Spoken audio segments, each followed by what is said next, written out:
The story they created. Noah Bennett didn't know the exact day his life changed, but he remembered the feeling. It started with small things, quiet conversations that stopped when he entered the room, strange looks from people who used to smile at him, and a cold distance that made no sense. At first, he told himself it was nothing. Maybe he was overthinking. Maybe people were just busy. But deep down, something felt wrong. Very wrong. The first real moment hit him at a family gathering. It was his cousin's birthday, the kind of event where everyone laughed too loudly and pretended everything was perfect. Noah walked in, calm and polite, expecting the usual greetings. Instead, the room shifted. Conversations paused. Eyes met his, then quickly looked away. His Aunt Diane gave him a tight smile, the kind that didn't reach her eyes. His sister Sophie avoided him completely. Even his own mother, Helen, seemed uncomfortable, as if she didn't know what to say to him. Noah felt it immediately, that invisible wall. He tried to ignore it. He greeted people, sat down, and acted normal. But the whispers started again. Soft. Careful. But loud enough for him to notice. He caught a word here and there. He's struggling, it's really bad, I heard he lost control. Noah's chest tightened. What were they talking about? He hadn't done anything. He hadn't caused any scene. He hadn't even raised his voice in weeks. So why did it feel like everyone already had a story about him? The answer came when he walked past the kitchen and heard his aunt's voice clearly for the first time. We've been trying to help him, Aunt Diane said softly, but not softly enough. But you know how addicts are. They don't admit it. The word hit Noah like a slap. Addict. He stopped walking. His body froze, but his mind raced. Addict? Who was she talking about? Then came his mother's voice, quiet and tired. We're doing our best.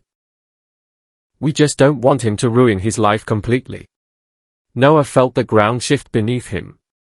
They weren't talking about someone else. They were talking about him. In that moment, everything made sense. The looks. The whispers. The distance. The silence. His own family had told everyone that he was an addict. Noah didn't walk into the kitchen. He didn't confront them. He couldn't. Not yet. Instead, he stepped back slowly, his heart pounding harder than it ever had. He left the house without saying goodbye. No one stopped him. No one noticed. Or maybe, they just didn't care.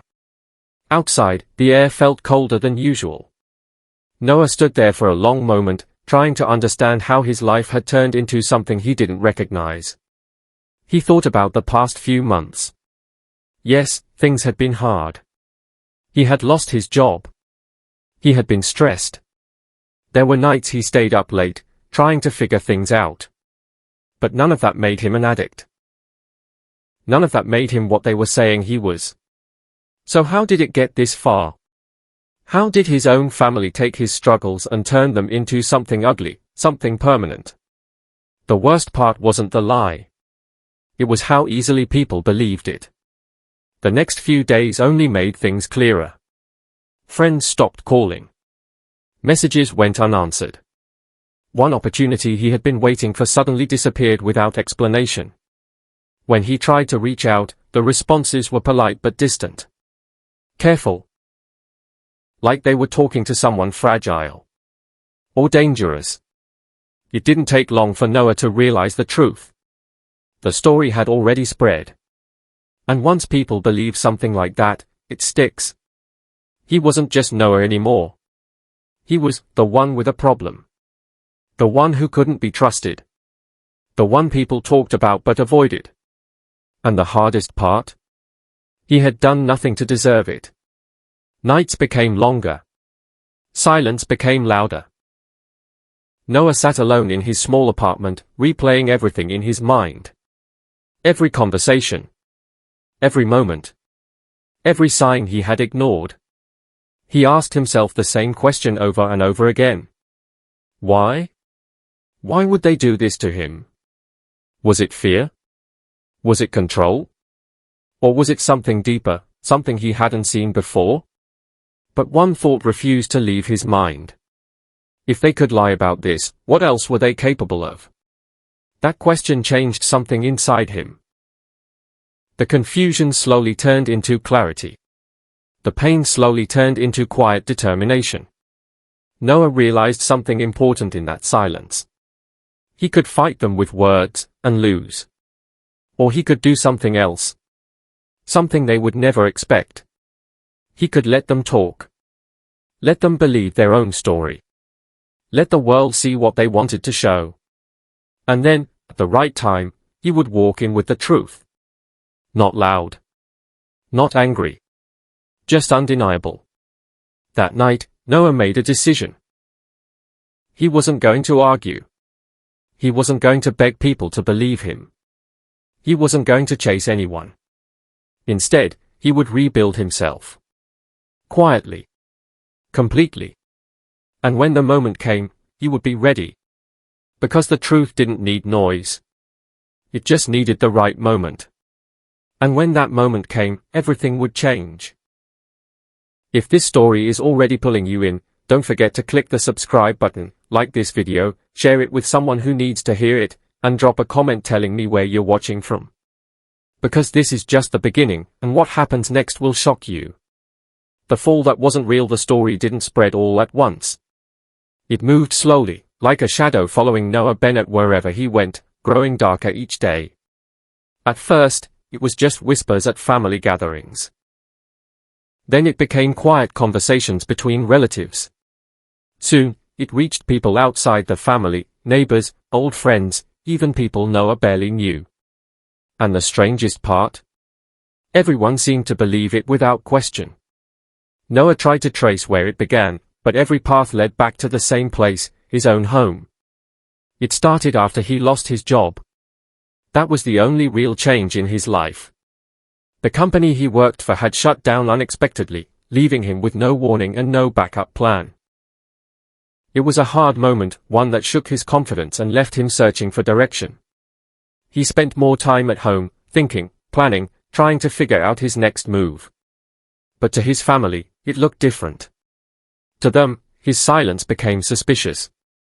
His late nights became a problem. His distance became proof of something that didn't exist. One evening, his mother had walked into the living room and found him sitting alone in the dark, lost in thought. She didn't ask what was wrong. She didn't sit beside him. Instead, she stood there quietly, watching him with a worried expression that felt more like judgment than concern. "Noah, is there something you want to tell me?" she had asked carefully. Noah looked up, confused. "Tell you what?" She hesitated, then shook her head.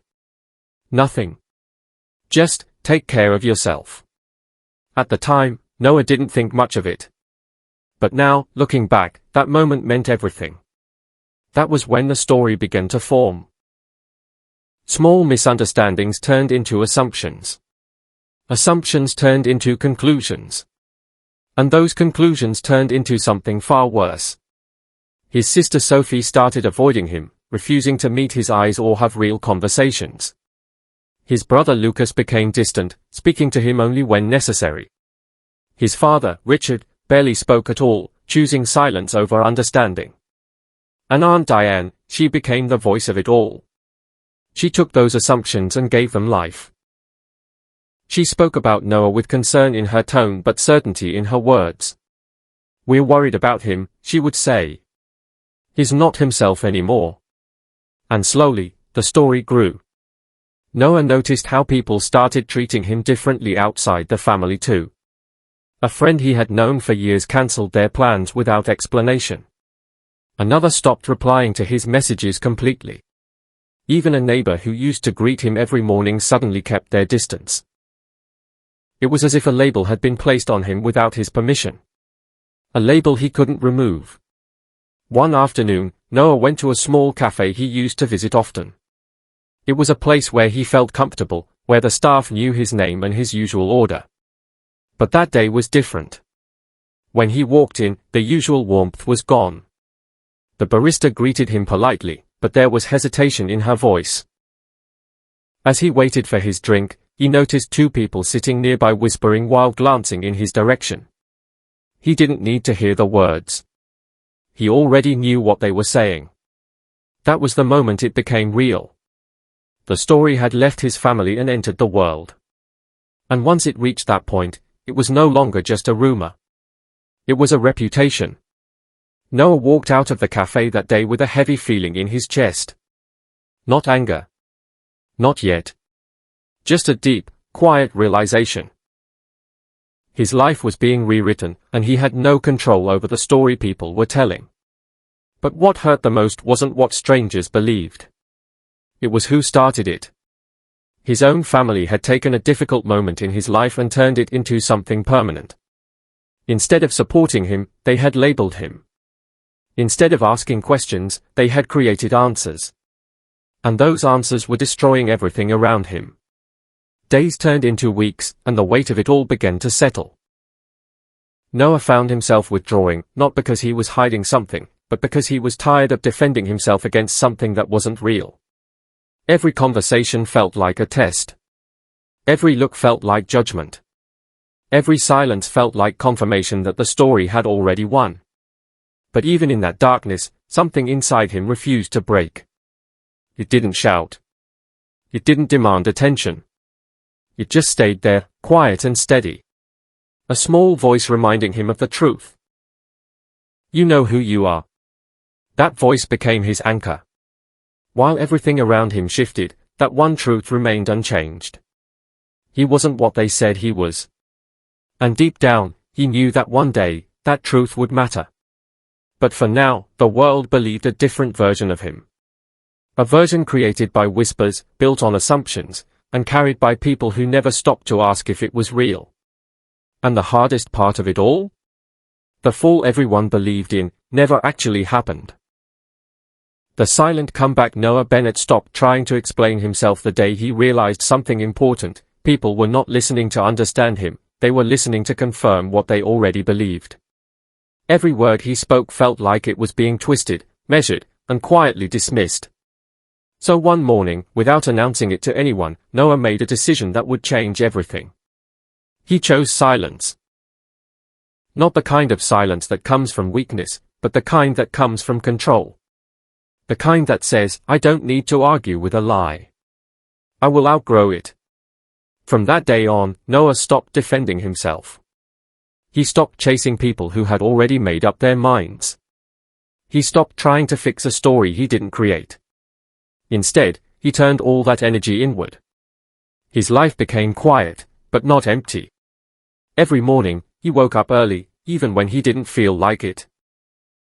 He started with small routines, making his bed, cleaning his space, organizing his thoughts. It wasn't about perfection. It was about control. Slowly, those small actions began to rebuild something inside him that had been shaken, his confidence. He began reading again, something he had stopped doing during the stressful months before. Books became his escape and his guide. They reminded him that people could fall, be misunderstood, and still rise stronger than before. He wrote down his thoughts, his plans, and his goals. For the first time in a long time, he wasn't reacting to life. He was shaping it. But the outside world didn't change. If anything, the silence made people talk more. His family continued their quiet campaign, telling others they were concerned about him. Aunt Diane still carried the story from one place to another, adding small details that made it sound more real each time. But Noah didn't respond. He didn't argue. He didn't show up to defend himself. And that confused them. Because they expected him to break. They expected him to lose control, to prove them right. But he didn't. Weeks passed, and Noah began to look different. Not just physically, but in the way he carried himself. There was a calmness in him that hadn't been there before. His eyes were clearer. His movements were more deliberate. He wasn't rushing anymore. He wasn't trying to impress anyone. He was simply becoming someone stronger. The only person who truly saw this change was Jordan Miles, his best friend. Jordan had never believed the rumors, not for a second. While others stepped back, Jordan stayed. He showed up, checked in, and reminded Noah that not everyone had turned against him. One evening, they sat together in Noah's apartment, the room quiet except for the sound of rain against the window. Jordan looked at him carefully and said, "You know they are waiting, right?" Noah raised an eyebrow. "Waiting for what?" Jordan leaned back slightly. "For you to mess up. For you to give them something they can point at and say, 'See? We were right.'"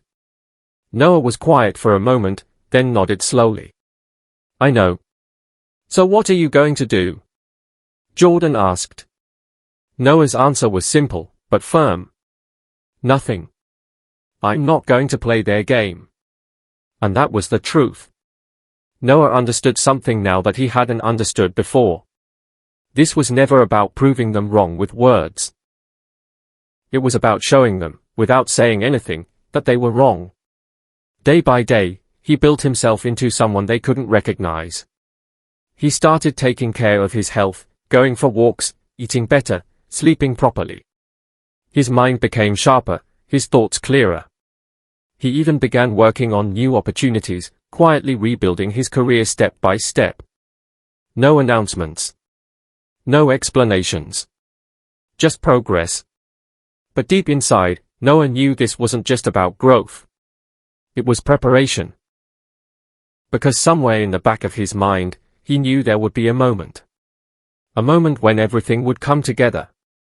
A moment when he would stand in front of the same people who doubted him, who talked about him, who believed the worst about him, and they would see the truth with their own eyes. That thought didn't fill him with anger. It gave him focus. One afternoon, that moment began to take shape. Noah received a message from his sister Sophie. It was short, almost casual. "Family dinner this weekend. Everyone will be there." That was it. No apology. No explanation. Just an invitation. Noah stared at the message for a long time. A few months ago, he would have ignored it. Or maybe he would have gone, hoping to fix things with words. But now, things were different. He wasn't the same person anymore. He didn't need their approval. He didn't need their understanding. But he did see something else. An opportunity. Jordan noticed the change in his expression. "What is it?" he asked. Noah showed him the message. Jordan read it, then looked up slowly. "This is it, isn't it?" Noah nodded. His voice was calm, steady, and certain. "Yeah. This is it." There was no fear in him anymore. No confusion. No need to explain himself. Just clarity. For months, they had built a story about him. Now, he was ready to walk into that story, and end it. The room went silent. The house looked exactly the same, but everything about it felt different. Noah Bennett stood outside the front door for a moment, his hand resting lightly on the handle, his mind completely calm. Just a few months ago, this same door would have filled him with tension, questions, and uncertainty. Today, there was none of that. No fear. No doubt. Only clarity. Inside that house were the people who had rewritten his life, the ones who had turned whispers into facts and opinions into truth. And now, for the first time, he was walking back in not to defend himself, but to reveal himself. He opened the door slowly and stepped inside. The sound of voices and laughter filled the room, warm and familiar, but it stopped almost immediately the moment he entered. It wasn't sudden or loud. It was subtle, like a wave pulling back before a storm. One by one, conversations faded. Eyes turned. And just like that, the room shifted. Noah closed the door behind him gently, his posture straight, his expression calm. He didn't rush. He didn't hesitate. He simply walked forward, step by step, into the center of a room that had already judged him. His mother, Helen, was the first to react. She looked at him, surprised, her smile frozen in place as if she wasn't sure how to respond. His father, Richard, stood still, his face unreadable but tense. Sophie glanced at him quickly, then looked down, avoiding his eyes like she always did. Lucas shifted uncomfortably in his seat, clearly unsure of what to do. And Aunt Diane, she watched him closely, her expression tight, her confidence suddenly not as strong as it used to be. Noah noticed everything, but he didn't react to any of it. He didn't need to. The silence in the room was already saying enough. He stopped in the middle of the room and looked around slowly, meeting their eyes one by one. Not with anger. Not with accusation. Just presence. Strong, steady presence. It was the kind of silence that made people uncomfortable, the kind that forced them to face what they had created. Finally, his mother spoke, her voice careful. "Noah, you came." He gave a small nod. "You invited me." There was nothing aggressive in his tone. It was simple, direct, and controlled. That alone made the tension in the room grow stronger. Because this wasn't the version of Noah they expected. This wasn't someone unstable or lost. This was someone clear. Someone grounded. Someone they didn't recognize anymore. Aunt Diane stepped forward slightly, trying to regain control of the moment. "We're just glad you're here," she said with a polite smile that didn't feel real. "We've all been worried about you." Noah turned his gaze toward her, calm and steady. "I know," he said. Just 2 words. But they carried more weight than anything else he could have said. The room grew even quieter. No one interrupted. No one tried to change the subject. Because something was happening, and they could all feel it. Noah took a slow breath, not because he was nervous, but because he was choosing his moment carefully. He wasn't there to argue. He wasn't there to shout. He was there to show them something they couldn't deny. "It's interesting," he began, his voice even and clear, "how a story can grow without anyone stopping to check if it's true." No one responded. They couldn't. He continued, his tone still calm. "At first, I didn't understand why people were looking at me differently. Why friends stopped calling. Why opportunities disappeared." He paused briefly, letting the words settle. "Then I found out." His eyes moved across the room again, meeting each face with quiet confidence. "I found out what you've been telling people about me." His mother shifted slightly. His father looked away. Sophie's hands tightened in her lap. And Aunt Diane. For the first time, she had no immediate response. Noah didn't raise his voice. He didn't accuse anyone directly. He didn't need to.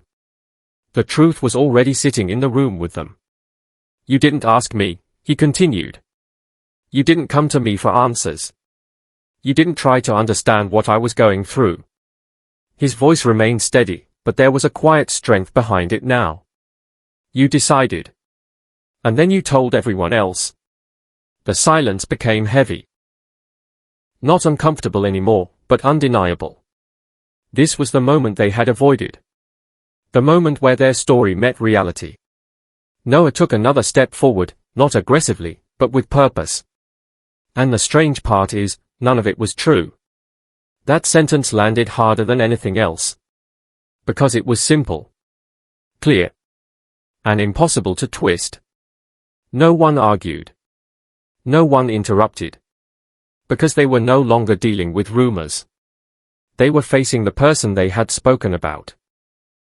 And he was nothing like the version they had created. Noah looked around one last time, his expression calm, his presence steady. "I didn't come here to fight," he said. "I came here so you could see me. Clearly." And in that moment, something shifted. Not just in the room, but in the way they saw him. Because for the first time, there was no story. No whisper. No assumption. Only truth. And the truth didn't shout. It didn't need to. It stood quietly in the center of the room. And it made everything else fall apart. The truth that broke them, the silence in the room didn't disappear after Noah Bennett spoke. It grew heavier, deeper, like something invisible had settled on everyone at once. No one rushed to speak. No one tried to defend themselves immediately. For the first time, the people who had created the story were now standing inside it, with no place to hide. Noah remained calm, his shoulders relaxed, his breathing steady. He wasn't there to win an argument. He had already won something far more important, control over his own truth. His mother, Helen, was the first to break. Her voice came out softer than before, almost unsure. "Noah, we were just trying to help." Noah looked at her, not with anger, but with clarity. "Help me," he repeated gently. "By telling people I'm something I'm not." She opened her mouth, but no words came out. Because deep down, she knew there was no answer that could fix what had been done. His father, Richard, finally spoke, his tone firm but lacking the confidence it once had. "We were concerned. You changed. You pulled away from us." Noah nodded slightly. "Yes. I did." He didn't deny it. "But instead of asking me why, you created your own answer." That hit harder than any accusation. Because it was true. Sophie shifted in her seat, her voice quiet and filled with guilt. "We didn't know how to talk to you," she admitted. Noah turned to her, his expression soft but steady. "You didn't try," he said simply. And that was the difference. Not knowing how was one thing. Not trying at all was another. Aunt Diane finally stepped forward, her voice sharper now, trying to regain some control. "We saw the signs," she said. "We were protecting the family." Noah looked at her for a long moment, then asked calmly, "Protecting the family, or protecting a story you wanted to believe?"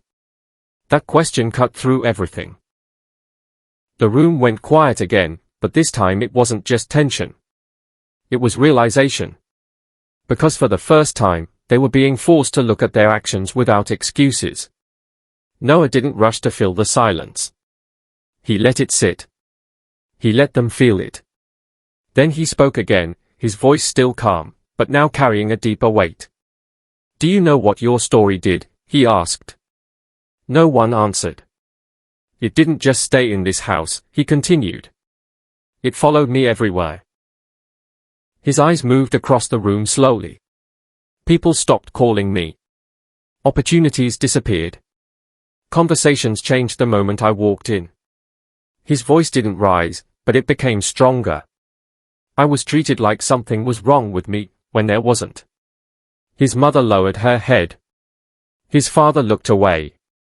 Sophie wiped her eyes quietly. Even Lucas, who had said nothing, looked deeply uncomfortable. Noah took a breath, steady and controlled. "And the hardest part wasn't what others believed," he said. "It was knowing that it started here." That sentence landed deeply. Because it was the truth they couldn't avoid. This wasn't the world misunderstanding him. This was his own family creating that misunderstanding. Aunt Diane tried to speak again, but this time her voice wasn't as strong. "We didn't mean for it to go that far," Noah nodded slightly. "But it did. Simple.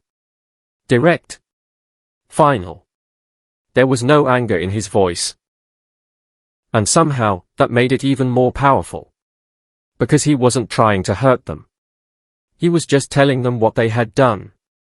For a moment, no one spoke. The room felt completely still, like everything had paused to let the truth settle in. Then Noah did something they didn't expect. He stepped back slightly, creating space between himself and them. Not as rejection, but as distance. Healthy distance. "I didn't come here to get an apology," he said calmly. "And I didn't come here to argue." His eyes were clear, his expression steady. "I came here so you could see me for who I really am." He paused briefly, then added, "And now you have." That was the moment everything shifted completely. Because Noah wasn't asking for anything from them anymore. Not validation. Not approval. Not even understanding. He had already found that within himself. His mother took a step forward, her voice emotional. "Noah, please, we can fix this." Noah looked at her gently, but there was a firmness in his tone now. "Some things can't be undone," he said. "But they can be learned from." That wasn't rejection. it was truth. And it was fair. He gave one last look around the room, not with anger, not with pain, but with peace. Real peace. The kind that comes when you stop fighting to be understood and start standing in who you are. Take care, he said simply. And with that, Noah turned and walked toward the door.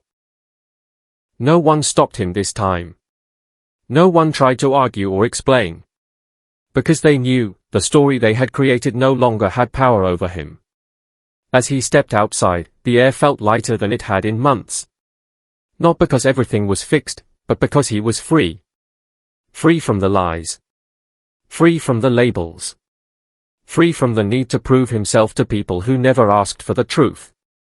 And as he walked away, one thing was clear. They had called him an addict. They had believed their own story. But in the end, he was the only one strong enough to face the truth. If this story touched you in any way, don't forget to write in the comments the state you are watching from, like this video, click on the like button, share it with others, and subscribe to the channel. Your subscription will help us bring more powerful stories like this directly to you.